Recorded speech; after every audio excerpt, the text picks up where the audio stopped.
ભાવિન સાંભળો ને, હા જલ્દી બોલ, મારે મોડું થાય છે. કાલે આપણે બજારમાંથી આવતા હતા ને ત્યારે મને કારમાંથી કંઈક અવાજ આવતો હતો, તો એકવાર સર્વિસ સેન્ટર બતાવી દેજો ને. અરે કાઈ ન થાય, હવે એવી નાની નાની વાતમાં કઈ ચિંતા ન કરવાની હોય.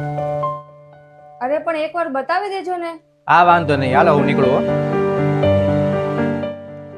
સાંભળો ભાવિન, મમ્મીની બીપીની દવા ખાલી થઈ ગઈ છે, ખાલી આજની જ છે, તો તમે કાલે છે ને યાદથી લેતા આવજો. હા હા ભૂલતા નહીં હો. અરે એકની એક વાત હવે કેટલી વાર કહેવાની? હું આવું હમણાં, આવો કલાકમાં.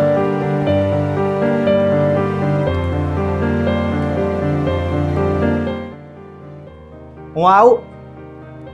મમ્મી મમ્મી એ મમ્મી. શું થયું મમ્મીને? શું થયું? તમે બીપીની દવા લાવ્યા નથી ને એટલે જ આવું થઈ ગયું છે. હવે મમ્મી તમે આરામ કરજો હો.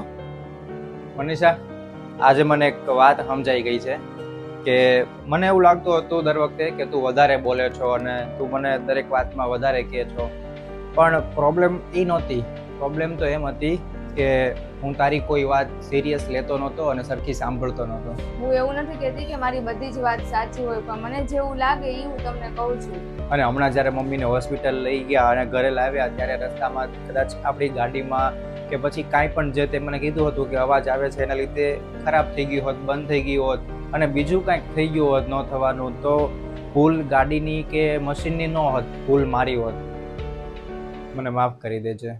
દુઃખ ત્યારે નથી થતું કે કોઈ ખોટું બોલે, પણ દુઃખ તો ત્યારે થાય છે કે આપણી વાત કોઈ માને નહીં. અને હા, આજથી હું ધ્યાન રાખીશ કે તારી જે કાંઈ વાત હશે ને એ સાંભળી છે તે અને એનું પાલન પણ કરીશ. હા સાચી વાત છે. સંબંધ ત્યારે જ આગળ વધે જ્યારે બે એકબીજાની વાત માને અને સમજે. હા, અને ક્યારેક નાની નાની વાત ન સાંભળો ને તો એ ઘણી મોટી ઘટના બની જાય છે.